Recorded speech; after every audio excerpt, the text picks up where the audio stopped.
वो चीज़ें जो कि आप आजकल के एरा में नहीं देख पाते, वो चीज़ें आपको श्री फरहाद ड्रामे में नज़र आ रही हैं। अस्सलाम वालेकुम, मेरा नाम है जिया मलिक। आज सिनेमैटो प्रोडक्शन आपके लिए लेकर आया है एक और नए ड्रामे का रिव्यू जिसका नाम है श्री फरहाद। बहुत ही इंटरेस्टिंग ड्रामा है और बहुत ही मज़े का है। इसमें आपको बहुत कुछ देखने को मिल रहा होगा। वो चीज़ें जो कि आप आजकल के एरा में नहीं देख पाते, वो चीज़ें आपको श्री फरहाद ड्रामे में नज़र आ रही हैं। श्री फरहाद ड्रामे की अगर कास्ट की बात करें और डायरेक्टर की बात करें तो डायरेक्टर का नाम है असद मुमताज़, जो कि पहले डीओपी थे। आप एक्टिंग में भी बहुत ही अच्छे तरीके से अपना रोल इन्होंने प्ले किया था। परिज़ाद में मैंने देखा था, परिज़ाद में इन्होंने अपना रोल प्ले किया था। और इसके बाद लीड कैरेक्टर की बात करते हैं तो लीड कैरेक्टर में आपको नज़र आ रही हैं किन्ज़ा हाशमी, जानी मानी पर्सनैलिटी हैं ऑफ कोर्स इंडस्ट्री की। अपने एक्टिंग को बहुत अच्छे तरीके से कैरी करती हैं। लास्ट जो इनका सबसे बेस्ट ड्रामा था जो इन्होंने बहुत अच्छे तरीके से किया वो था खुशबू में बसे ख़त, और इन्होंने बहुत ही ज़बरदस्त इस पर एक्टिंग की थी। उसके दूसरे मेन लीड कैरेक्टर की बात करते हैं तो वो है फरहान सईद। फरहान सईद सिंगर होने के साथ साथ एक अच्छे एक्टर भी हैं। लास्ट परफॉर्मेंस जो इनकी सबसे बेस्ट परफॉर्मेंस थी उसमें आता है सुनो चंदा और जोक सरकार। इन्होंने वहाँ उस ड्रामे में अपने बहुत अच्छी एक्टिंग स्किल्स दिखाई और बहुत अच्छे, ना कि ये सिंगर हैं बल्कि इसके साथ साथ बहुत ही अच्छे एक्टर भी हैं। हम यहाँ पर बात करते हैं ड्रामे की, तो ड्रामे में क्या क्या आपको दिखाया गया है, क्या क्या नहीं है, तो चलें उस बारे में बात करते हैं। ड्रामे की कहानी की बात करते हैं। कहानी जो है ये बहुत ही ज़बरदस्त घूमती है। जैसे कि आजकल के एरा में हम लोग किस चीज़ को इंतज़ार कर रहे होते हैं, हम लोग देख रहे होते हैं कि हमें बस मिले कोई ऐसा ज़माना जो कि हमारे माँ बाप का ज़माना था। हम हर चीज़ में यही करते हैं। इस श्री फरहाद ड्रामे में आपको देखने को मिल रहा है 1780s का एरा। उसमें आपको उनके मिल रहे हैं ट्रेडिशन, उनके गेटअप, उनका आपको वार्डरोब मिल रहा है कि कैसे वो अपने मतलब कैसे कपड़े पहनते थे, कैसे कपड़े कैरी करते थे वो लोग, उनका जो रहने सहने का तरीका था वो बताया जा रहा है।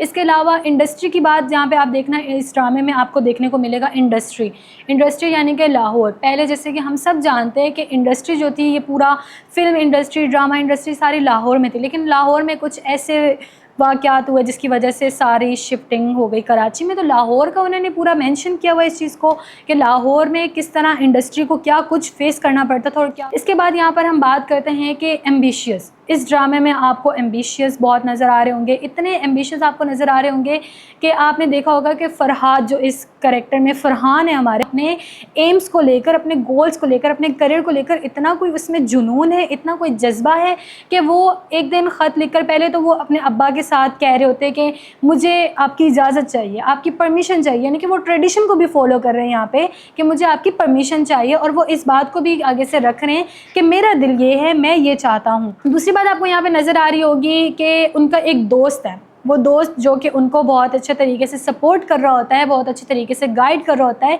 एक अच्छे साथी का होना बहुत ज़रूरी है और इस ड्रामे में आपको एक अच्छा साथी नज़र आ रहा है फरहाद के साथ।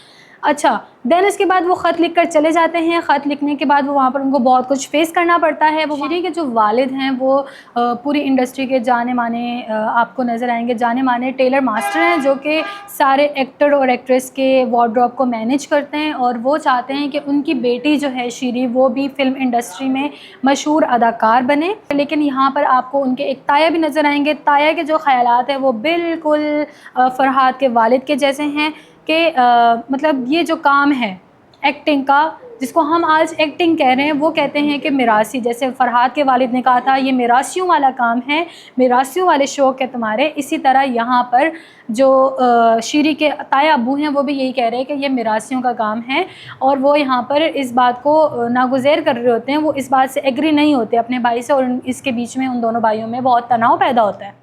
और बात करते हैं इसकी लव स्टोरी पर। श्री और फरहाद की जो लव स्टोरी है वो बहुत ही रेलेवेंट है यहाँ पर, क्योंकि हमारी लव स्टोरीज़ में और उनकी लव स्टोरीज़ में बहुत फ़र्क है। उस तरह की लव स्टोरीज़ जो कि बहुत इंटरेस्टेड हैं, बहुत ही सस्पेंस क्रिएट करती हैं, बहुत ही तजस्सुस है उनकी लव स्टोरी में, जो कि आजकल की लव स्टोरी में आपको देखने को नहीं मिलेगा। एक तहज़ीब, उनकी लव स्टोरी भी एक इज़्ज़त और तहज़ीब के गिर्द घूमती है, और एक्चुअल में लव स्टोरी वो ही है और वो दिखाई गई है उसमें। इस ड्रामे की कहानी में आपको नज़र आ रहा होगा कि बहुत ही एक रेलिवेंट सा टॉपिक है, बहुत ही एक रेलिवेंट सा मतलब यूनिक सा टॉपिक है। और जहाँ तक आपको नज़र आ होगा कि ख्वाब तो हर बच्चा देखता है, ऊंचाई आसमान को छूने के लिए उसने क्या क्या नहीं देखा होता, इमेजिनरी ड्रीमिंग सबको होती है।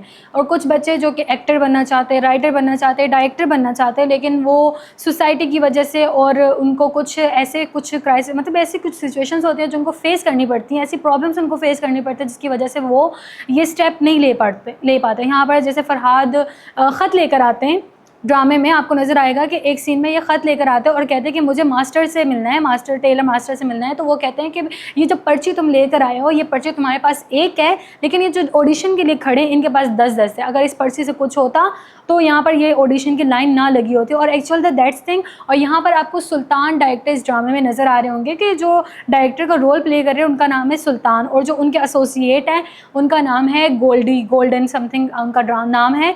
तो वो जो है वो बहुत बुरे तरीके से ट्रीट करते हैं उन जूनियर्स को या उन एम्बिशियस पर्सनस को जो कि यहाँ पर आते हैं इंडस्ट्री में ये ख्वाब लेके कि वो भी अच्छा एक्टर बनेंगे या वो भी एक्टिंग की फील्ड में अपना स्टेप रखेंगे। तो वो बहुत बुरे तरीके से ट्रीट कर रहे होते हैं उनको, ना कि ये उस वक्त के ड्रामे में हमें देखने को मिला, जबकि ये आज भी है। और आज भी हमारी एक्टिंग इंडस्ट्रीज़ हैं, फिल्म इंडस्ट्रीज़ हैं, उनमें हमें ये देखने को मिलता है कि अगर हम लोग जा रहे हैं और हमें इस तरह किया जा रहा है कि डायरेक्टर हो गया, एसोसिएट डायरेक्टर हो गया, वो हमें इस तरह ट्रीट कर रहे होते हैं ताकि फिर उसके बाद कोई बच्चा आगे स्टेप नहीं लेता। मोटिवेशन जो है ना वो बच्चे की ख़त्म कर देते हैं, जिसके बाद बच्चा ये बात सोचने पे मजबूर हो जाता है कि उसमें कोई ऐसा स्पार्क नहीं है कि वो इस तरह आ सके, जबकि वो पोटेंशियल होती है, उसमें स्पार्क भी होता है।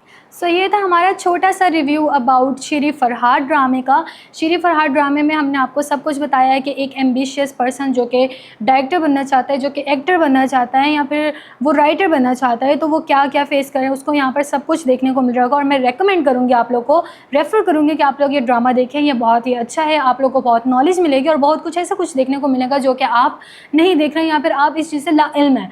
और ये मेरा छोटा सा रिव्यू था। अगर आपको और भी बहुत सारे ड्रामों के रिव्यू देखने हैं आप मुझे बता सकते हैं, नीचे कमेंट सेक्शन में आप हमें बताएं। और सिनेमैटो प्रोडक्शन को लाइक, सब्सक्राइब, शेयर करना मत भूलिएगा और अपना बहुत सारा ख्याल रखिएगा। अल्लाह हाफ़िज़।